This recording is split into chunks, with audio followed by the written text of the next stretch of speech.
We're on. Okay. Hi. So I was telling Iwona that I learned something new. So I'm going to show her, and I'm also going to show you guys. It's called Helical Striping, and thanks to Brooklyn Tweed that I learned how to do this. So Iwona is going to turn around the camera, and then I'm going to show you what I'm going to do. Okay, so this is an example of like regular striping, and this has what's called a jog in it. So you see how like there's a little unevenness where the colors come together. That is something that just happens when you're doing striping. And there's all sorts of videos out there about how to do a jogless jog, but I've never really found them to be satisfying. Like they're just, you know, they're a little bit better, but they're not really a lot better. But this helical striping actually makes it so there's no jog. And the reason for that is that the colors are constantly sort of chasing each other around the circle. So here I have my red yarn and here I have my white yarn.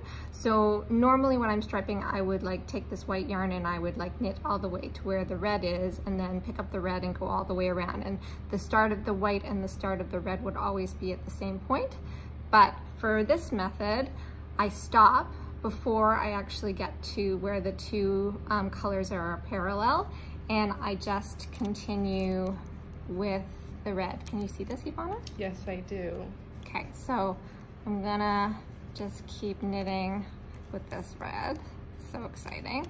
It's awesome that like if you look at enough things, eventually you'll just learn things that you didn't know, and this is gonna help me a lot. So you can use this method for striping. It's only for one color stripes, but you can also use it for alternating your colors with like hand-dyed yarns.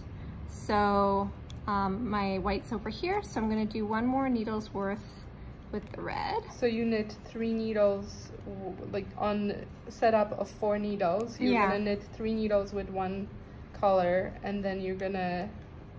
Well, at first you knit 3 colors. Like when you do your first row with your new color, you're knitting 3. But after that, it only ends up being 2. So I knit 2 needles worth with my red. And then I'm gonna like skip this whole needle, which is 1 needle before I get to the white.